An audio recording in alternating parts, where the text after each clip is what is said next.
현재 전 세계적으로 107만 7,800명의 확진자가 발생했고 5만 7,752명의 사망자가 발생하였습니다.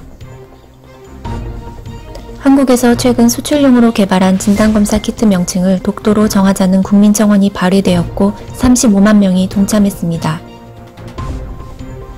미국의 트럼프 대통령도 우리나라의 정확도 높은 진단키트의 뛰어남을 인정하며 협조를 요청한 바 있습니다. 보도에 따르면 3월 26일 기준 진단키트 수출을 요청한 곳은 51개국, 인도적 지원을 문의한 곳은 50개국이라고 합니다. 따라서 진단키트가 독도라는 이름으로 수출된다면 독도와 대한민국의 위상이 크게 향상될 것으로 예상됩니다. 일본 외무상은 강한 불쾌감을 표출하며 다케시마는 일본 고유의 영토이며 청원이 국제협력의 균열을 일으킨다고 지적했습니다. 또한 국제적 경로를 통해 한국 정부에 적절한 대응을 하겠다고 발표했습니다.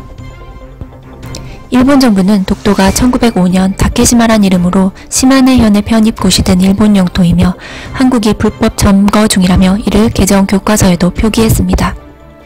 일본의 확진자 수는 3,101명, 크루즈선 확진자를 포함하면 4,000여 명에 육박하며 계속해서 가파르게 상승하고 있습니다.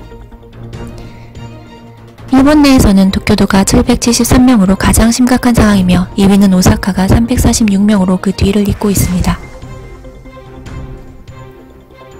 이렇게 속수무책으로 긴급사태를 향해 치닫고 있는 상황에서 이제서야 일본은 마스크 정부 통제 정책을 발표했습니다.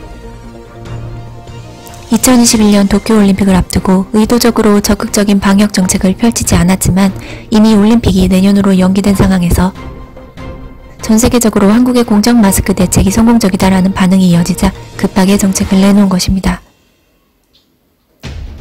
2020년 4월 1일 만우절 아베 신조 총리가 한 가구당 1,000마스크 2장씩을 제공한다는 정책을 내놓으며 자화자찬을 했습니다. 1,000마스크는 일회용이 아니며 세제를 이용해 세탁을 하면 영구적으로 사용이 가능한 마스크라고 발표했습니다. 한 가구에 2개 방역 마스크가 아닌 1,000마스크를 제공한다니 일본 정부를 지지하던 국민들조차 실망 섞인 반응을 보입니다. 전세계 언론들이 아베 정부의 마스크 배포 정책을 비웃으며 아베노 마스크가 일본 내 트렌드 1위를 하기도 했습니다. 미국의 블룸버그 통신은 아베노믹스에서 아베노 마스크로 라는 제목의 기사를 내보내며 이를 비난하기도 했습니다. 일본 네티즌들은 노령 인구가 자연적으로 줄어들게 하려는 계획이 아니냐며 의심하기도 합니다.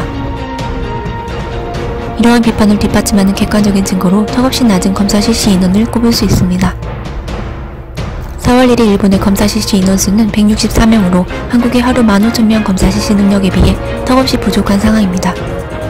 공무원이 확진 판정을 받을 경우 업무에 지장이 있으므로 검사를 자제하는 등의 정책까지 펼치고 있는 상황입니다. 일본 내 전문가들이 확대 경로를 시뮬레이션한 결과 실제 확진자는 1만 명이 넘었을 수 있다는 결과를 내놓았습니다. 때마침 일본의 한 네티즌은 한국의 긴급 지원 물품 사진을 SNS에 게재하였고 일본 국민들은 깜짝 놀란 반응을 보였습니다. 그동안 혐한 발언을 쏟아내던 일본 우익 네티즌들까지도 이번에는 한국 국민이 잘하고 있다며 칭찬하고 있습니다. 또한 세계의 극찬을 받고 있는 드라이브스루 진료소 운영, 정확도 높은 진단키트를 사용한 하루 15,000명 진단 가능 속도, 거의 무료에 가까운 검사비와 모바일 매체를 이용한 확진자 동선 공개, 이 모든 것이 한국을 부러워할 수밖에 없는 이유이며 일본 국민들도 이제 한국을 인정할 수밖에 없는 상황입니다.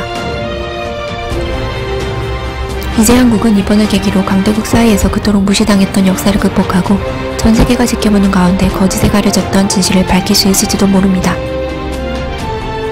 우리 국민의 우수성을 인정하고 국제적으로 한국의 위상이 높아지는 기회라고 믿습니다.